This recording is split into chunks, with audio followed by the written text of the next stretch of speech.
So starting off, I'll first talk about how to shoot your idea, and I'll go into more specifics on camera gear and stuff that you should use to do this. And then secondly, I'll talk about how to edit your video after you're done shooting it. I'm going to be using 3 types of cameras to shoot this video.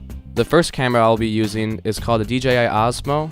This camera is great for movement shots because it has a 3-axis gimbal that stabilizes the footage for you while you're filming. It also shoots in higher frame rates, which allows you to do slow motion video. Getting stabilized footage is very important because non-stabilized footage doesn't look cinematic.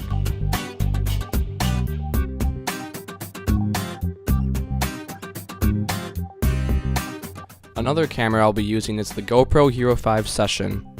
This camera is great for capturing angles that you wouldn't normally be able to get with a typical camera. It also shoots in many different frame rates, so you can be very flexible with what you get with it. The last camera I'll be using is the Canon 5D Mark III. This camera is great for getting shallow depth of field to get that cinematic look, and it's also just overall a better camera, quality-wise, than my other cameras.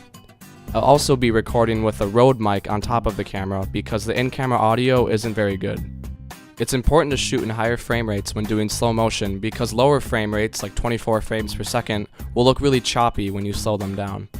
The last thing you want to keep in mind when shooting your video is framing. Framing is free and it's one of the most important things you can do when shooting your video. If your video is tilted like this, it won't look very professional. With your video, you want to get creative. For my video, I'll be using smoke bombs because they add an artistic touch to it. When filming with smoke bombs, be careful not to stand too close to the end of them because if they discharge, they can burn through things like jackets and phones, like in my case. When filming, it's important to get enough angles.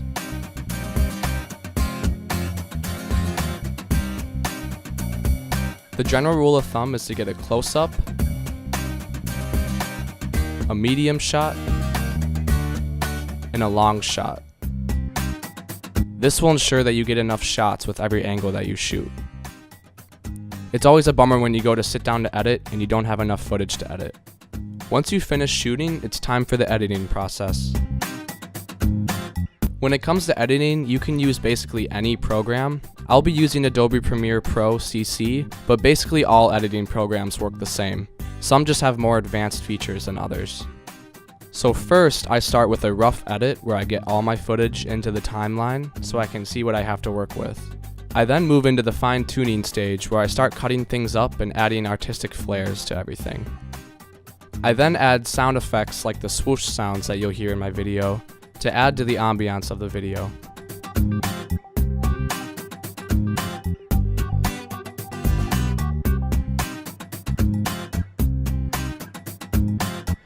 After all this, I add stylistic touches like the doodles that you'll see in my video, and you can get as creative with this as you want.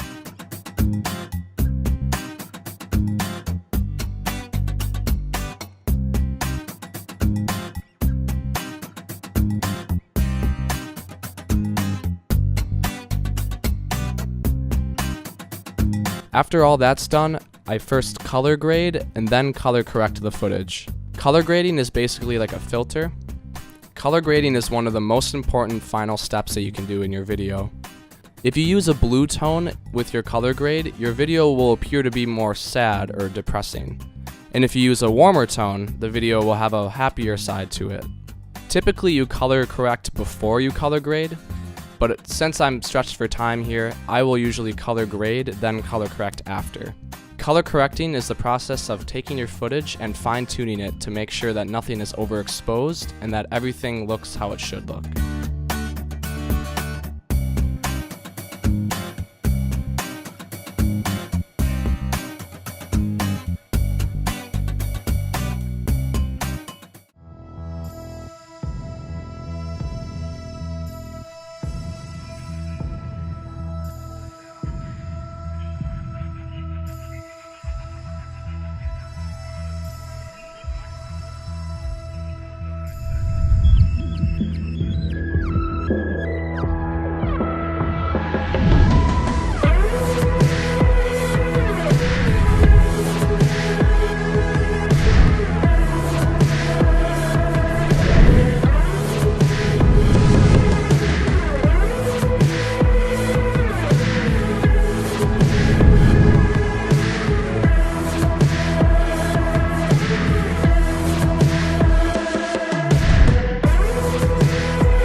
So hopefully you learned something while watching this video. I know it was pretty brief with a lot of the stuff that I talked about, but realistically I could probably make a 20-minute video on all the concepts that I talked about in this video.